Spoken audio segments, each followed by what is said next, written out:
Telugu digital media network లో political కేటగిరీలో number 1 కేవలం 72 గంటల్లో 1,50,00,000 వ్యూస్ పైగా పాపులర్ టీవీ నెట్వర్క్. ఒక నియోజకవర్గంలో ఉన్న విచిత్ర పరిస్థితి గురించి చెప్పుకుందాం. అది గోదావరికి అద్దరిని ఉన్న ఒకప్పుడు పశ్చిమ గోదావరిగా ఉండే ప్రస్తుత తూర్పుగోదావరి జిల్లాలో రాజమండ్రి పార్లమెంటు నియోజకవర్గంలో భాగంగా ఉన్న కొవ్వూరు నియోజకవర్గం. ఈ కొవ్వూరు నియోజకవర్గంలో పరిస్థితి ఏంటంటే, కొవ్వూరు నియోజకవర్గం ఏర్పడినప్పటి నుంచి కూడా ఎక్కువ కాలం, చాలా కాలం వరకు అక్కడ నియోజకవర్గంలో కమ్యూనిస్టులు ఎన్నికైనా, ప్రజా పార్టీ ఎన్నికైనా, కాంగ్రెస్ ఎన్నికైనా, ఎవరెన్నికైనా ఒకే అభ్యర్థులు కమ్మవారు ఎదురు ఎన్నికవుతూ వచ్చారు. ఒక 2 సార్లు మాత్రం 52, 55లో అది ద్విసభ నియోజకవర్గంగా ఉంది. అందుచేత ఎస్సీ స్థానం కింద కూడా 2 అభ్యర్థులు 2 సార్లు వచ్చారు. మొట్టమొదటిసారి అక్కడ తానేటి వీర్రాఘవులు గారు ఎన్నికయ్యారు ద్విసభ నియోజకవర్గంలోను. అలాగే ప్రజా పార్టీ తరఫున కృషికారులు ఇలా అన్ని పార్టీలను ఆదరించారు. ఒక కాంగ్రెస్ పార్టీలో మాత్రమే 2 సందర్భాల్లో, ఒకసారి ముస్లిం అభ్యర్థి ఎంఏ అజీజ్ గారు చెన్నారెడ్డి గారి హయాంలో 78లో, ఇంకొకసారి కాపు అభ్యర్థి జిఎస్ రావు గారు ఎన్నికయ్యారు. మిగిలిన వారందరూ కూడా కమ్మవారు ఎన్నికవుతూ వచ్చారు. అయితే ఇప్పుడు అది 2009లో ఆ నియోజకవర్గం ఎస్సీ రిజర్వ్డ్ స్థానంగా మారింది. అప్పటి నుంచి 3 సార్లు ఎన్నికలు జరిగాయి. 2009లో కానీ, 2014లో కానీ, 2019లో కానీ 3 సార్లు కూడా ఎవరు ఎన్నికైనా సరే కూడా నియోజకవర్గంలో పట్టు మాత్రం ఒక్క కుటుంబాందే ఉంది అని చెప్పుకోవడం ఇవాళ ఎపిసోడ్ యొక్క ముఖ్య ఉద్దేశం. అలా అని వారు ఆ ఎపిసోడ్ ఎవరంటే, దొమ్మేరు జమీందారుల కుటుంబానికి చెందిన పెండ్యాల కృష్ణబాబు, ఆయన పేరు కృష్ణారావు గారు, కృష్ణబాబు, వారి సోదరులు పెండ్యాల అచ్చిబాబు. ఈ అచ్చిబాబు, కృష్ణబాబు వీరిద్దరూ ఆ నియోజకవర్గంలో ఎక్కువ ప్రాబల్యం, పెత్తనం చేస్తూ ఉంటారు. అలా అని పెత్తనం చేస్తారు కదా అని వాళ్ళ ప్రాబల్యాన్ని పెట్టుకుని దోపిడీకో, దుర్మార్గాలకో, లేకపోతే కబ్జాలకో ఇలాంటివి పాల్పడే మనుషులు కాదు. వాళ్ళు పెద్ద మనుషులు, అందులో డౌట్ ఏం లేదు. కాకపోతే ఇప్పుడు ప్రస్తుతం కృష్ణబాబు గారు తెలుగుదేశం పార్టీ నుంచి ప్రాతినిధ్యం వహించారు 4 సార్లు వరుసగాను. 4 ఒకసారి మధ్యలో ఆయన జిఎస్ రావు గారు పోటీ చేసినప్పుడు ఆయన జిఎస్ రావు గారు నెగ్గారు. తర్వాత కృష్ణబాబు గారు ప్రాతినిధ్యం వహించారు. ఆ తర్వాత రిజర్వ్ నియోజకవర్గం 2009 నుంచి కూడా తెలుగుదేశం పార్టీ 2 సార్లు, వైకాపా ఒకసారి ఎన్నికైతే వచ్చింది. ఇప్పుడు వైకాపా తరపున వైఎస్ఆర్ కాంగ్రెస్ పార్టీ తరపున తానేటి వనిత గారు ప్రాతినిధ్యం వహిస్తూ ప్రస్తుతం వారు మంత్రిగా కూడా ఉన్నారు. కేంద్ర రాష్ట్రంలోనూ హోంమంత్రిగా ఉన్నారు. ఇప్పుడు వారిని కొవ్వూరు నుంచి గోపాలపురంలో ఉన్న తలారి వెంకటరావు గారిని కొవ్వూరికి మ్యూచువల్ పరస్పరం అటు ఇటు మార్చారు. ఈ పరస్పర మార్పిళ్ళు మేలు జరుగుతాయా, నష్టం చేస్తాయా వైఎస్ఆర్ కాంగ్రెస్ పార్టీకి అన్నది జగన్ ఎత్తుల్లో, వ్యూహాల్లో భాగంగా అది ఎలా జరిగిందో ఏమిటో అన్నది ఫలితాలు వచ్చాక కానీ తెలియదు. మొత్తం మీద మార్పిడి అయితే జరిగింది. తానేటి వనిత గారిని గోపాలపురం మార్చారు. గోపాలపురం నుంచి తలారి వెంకటరావు గారిని కొవ్వూరుకి మార్చారు. ఈ 2 కూడా ఎస్సీ రిజర్వ్డ్ స్థానాలుగానే ఉన్నాయి. కొవ్వూరు నియోజకవర్గంలో పరిస్థితి ఏంటంటే, కొవ్వూరు నియోజకవర్గంలో కృష్ణబాబు గారు తెలుగుదేశం నుంచి ప్రాతినిధ్యం వహించిన ఆ తర్వాత దీంట్లోకి వైఎస్ఆర్ కాంగ్రెస్ పార్టీలోకి వచ్చారు. వైఎస్ఆర్ కాంగ్రెస్ పార్టీలోనూ ఇప్పుడు వారి అల్లుడు రాజీవ్ కృష్ణ అన్న ఆయన వ్యవహారాలు చూస్తున్నారు. కృష్ణబాబు గారు పెద్ద ఆయన అయ్యారు. కొంచెం ఆరోగ్యరీత్యా కూడా చూసినా చురుకుగా ఉండేది వాళ్ళ అల్లుడు చూస్తున్నారు. వారు వైఎస్ఆర్ కాంగ్రెస్ పార్టీలో ఉన్నారు. అచ్చిబాబు గారు, పెండ్యాల అచ్చిబాబు గారు, కృష్ణారావు గారు సోదరుడు, కృష్ణబాబు గారు సోదరుడు అచ్చిబాబు గారు తెలుగుదేశం పార్టీకి ప్రాతినిధ్యం వహిస్తున్నారు. తెలుగుదేశం పార్టీ అభ్యర్థి నెగ్గినా, వైఎస్ఆర్ కాంగ్రెస్ పార్టీ అభ్యర్థి నెగ్గినా పెత్తనం మాత్రం వీళ్ళదే ఉంటుంది. అంటే పెత్తనం ఉంటుంది అని ముందే చెప్పినట్టుగా పెత్తనం అని చెప్పి వీళ్ళని మనం నెగిటివ్గా తీసుకోవడం అవసరం లేదు. వీళ్ళ పెత్తనం పాజిటివ్గానే ఉంటుంది తప్ప నెగిటివ్గా ఉండదు అన్నది కూడా ఇక్కడ స్పష్టంగా చెప్పుకోవాలి. అందుచేత జమీందారీ స్థాయిలోనే ఉంటుంది తప్ప నేలబారు వ్యవహారాలు మాత్రం వారు చెయ్యరు. అందుచేత ఇప్పుడు తలారి వనిత గారు వెళ్ళి, ఇప్పుడు తానేటి వనిత గారు వెళ్ళి తలారి వెంకటరావు గారు వచ్చినా, తలారి వెంకటరావు గారు వెళ్ళి తానేటి వనిత గారు వచ్చినా, ఎవరు వచ్చినా సరే వైఎస్ఆర్ కాంగ్రెస్ పార్టీలో అభ్యర్థి నిర్ణయించేది మాత్రం, ఎవరున్నా ఏం చేసినా అభ్యర్థిని ఆడించేది మాత్రం వీళ్ళే, ఈ సోదరులే ఉంటారు. తెలుగుదేశం పార్టీ నెగ్గినా వీళ్ళేనే ఆడిస్తారు, వైఎస్ఆర్ కాంగ్రెస్ పార్టీ నెగ్గినా వీళ్ళే ఆడిస్తారు. మధ్యలో ఒకసారి జనసేన ఇప్పటి వరకు ఆ సీటు అడుగుతున్నట్టుగా ఎక్కడ స్థాయిలు లేవు పొత్తులో కూడాను.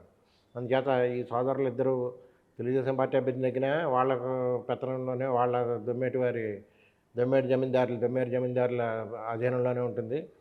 వైఎస్ఆర్ కాంగ్రెస్ పార్టీ అభ్యర్థి నెగ్గినా దొమ్మేరు జమీందారుల అధీనంలోనే ఉంటుంది. అదే నియోజకవర్గం తాలూకు రాజకీయ వ్యవహారం అంతా అని చెప్పుకోవడానికి ఈ విషయం ప్రస్తావిస్తాం.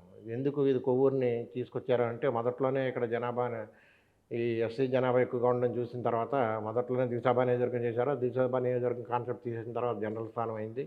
గోపాలపురం మాత్రం మొదటి నుంచి కూడా ఏర్పడినప్పటి నుంచి 62లో ఏర్పడింది గోపాలపురంలో ఏర్పడినప్పటి నుంచి కూడా ఎస్సీ నియోజకవర్గంగానే ఉంటూ వచ్చింది. ఎస్సీ నియోజకవర్గంగా ఉన్న గోపాలపురం నుంచి తానేటి వీర్రాఘవులు గారు, ఇక్కడ మొదట్లో దిశభా నియోజకవర్గం నుంచి ప్రాతినిధ్యం వహించిన తానేటి వీర్రాఘవులు గారు 2 సార్లు అక్కడ చేశారు. అలాగే అక్కడ గోపాలపురంలో 3 సందర్భాల్లో వరుసగా మన కారుపాటి వివేకానంద మనకు తెలుసు. ఆయన రాష్ట్రంలో కూడా మంత్రివర్యులుగా కూడా చాలా కాలం పనిచేశారు తెలుగుదేశం పార్టీ తరఫున. ఆయన తెలుగుదేశం పార్టీ తరఫున ఆయన నెగ్గారు. ఆ తర్వాత జొన్నకూటి వారు నెగ్గారు, వావోజీరావు. ఇలా వరుసగా తానేటి వంతి గారు కూడా అక్కడి నుంచి 2009లో ఒకసారి ప్రాతినిధ్యం వహించారు. సరే, ఇప్పుడు మళ్ళీ రెండోసారి ఇప్పుడు తానేటి వంతి గారు అక్కడ విజయం సాధించడం కోసం అక్కడి నుంచి బరిలోకి వెళుతున్నారు. వారు ఇష్టపడి వెళ్తున్నారా, జగన్ గారు పంపిస్తే వెళుతున్నారా అన్నది వేరే విషయం అయినా సరే, మొత్తం మీద ఏంటంటే ఈ బదిలీలు మాత్రం జరిగాయి. ఉద్యోగుల బదిలీలాగే పరస్పరం ఇద్దరిని అక్కడి నుంచి ఇక్కడికి, ఇక్కడి నుంచి ఇక్కడికి బదిలీ 2 కూడా ఎస్సీ నియోజకవర్గాల కింద ఉన్నాయి. ఎందుకు ఎస్సీ నియోజకవర్గాల కింద ఉన్నాయంటే, కొవ్వూరులో ఈ ఎస్సీ నియోజకవర్గాల్లో ఉన్న ప్రధాన కులాలైన మాలా మాదిగా కలిసి 25% 25% ఉంటే, అంటే మొత్తం ఓటర్లలో 15% వీళ్ళే ఉన్నారన్నమాట. మొత్తం 4వ వంతు వాటా ఎస్సీ ఎస్టీ నియోజకవర్గానికి సంబంధించిన రిజర్వ్ చేయడానికి సమంజసం అనడానికి సరిపడా ఉన్నారు ఖచ్చితంగా. అలాగే గోపాలపురంలో తీసుకుంటే ఈ 2 వర్గాలు కలిపి 28% వరకు ఉన్నారు. ఇంతకాలం ఇక్కడ ప్రాతినిధ్యం వహించిన, కొవ్వూరులో ప్రాతినిధ్యం వహించిన, ఎక్కువ కాలం ప్రాతినిధ్యం వహించిన కమ్మవారి శాతం వచ్చి 10%. అయినా వారు ప్రాతినిధ్యం వహిస్తూ వచ్చారు. కాపుల శాతం వచ్చి 23% ఉంది. సింగిల్గా కాపు బలిజ కాపు బలిజ వారి ప్రాతినిధ్యం వచ్చి 23% వరకు ఉంది. ఇంకా తూర్పు కాపులు కూడా కలుపుకుంటే ఇంకో 2-3% కూడా పెరుగుతుంది. వాళ్ళని కలిపినా కలపకపోయినా మొత్తం మీద ఏంటంటే ఈ నియోజకవర్గం మొదటి నుంచి కూడా కమ్మవారి ప్రాబల్యం ఉన్న స్థానంగానే ఉంటూ వచ్చింది. 2009లో ఎస్సీ నియోజకవర్గం అయిన తర్వాత ఈ 3 సార్లు కూడా ఎలా ఉన్నా ఏం చేసినా సరే కూడా ఆ ప్రాబల్యం మాత్రం వారిదే నడుస్తుంది. ముందే చెప్పుకున్నట్టుగా తక్కిన నియోజకవర్గాల్లో లాగా ఇక్కడ, ఎందుకంటే మనం కపిలేశ్వరపురం జమీందారుల గురించి చెప్పుకున్నాం. కపిలేశ్వరం జమీందారులతో వెయ్యి వారే వీరు కూడా దొమ్మేరు జమీందారులు చేత హుందాగా ఉంటారు తప్ప వీరు రాజకీయాలు, నేలబారు రాజకీయాలు ఉండవు. అలాగే కబ్జా రాజకీయాలు, లేకపోతే కక్ష రాజకీయాలు ఇలాంటివి ఉండవు. వాళ్ళతోటి హుందాగా ఉంటాయి. ఏమేం చేసినా సరే హుందాగా ఉంటాయి అటువంటి రాజకీయాలు. కాకపోతే ఏంటంటే ఎవరైనా వారి కనుసనల్లో మాత్రమే ఉంటారు అని మాత్రం ఇక్కడ చెప్పడం అన్నది స్పష్టం. అలాగే గోపాలపురంలో అయితే వీరి పెత్తనం ప్రత్యక్షంగా ఉందని మనం చెప్పలేం. కానీ గోపాలపురంలో మాత్రం మొదటి నుంచి ఎస్సీ స్థానంగా ఉన్న కొన్ని కుటుంబాలు ఈ గోపాలపురం నియోజకవర్గానికి సంబంధించి కొన్ని కుటుంబాలు రాజకీయంగా ఎదుగుతూ వచ్చాయి.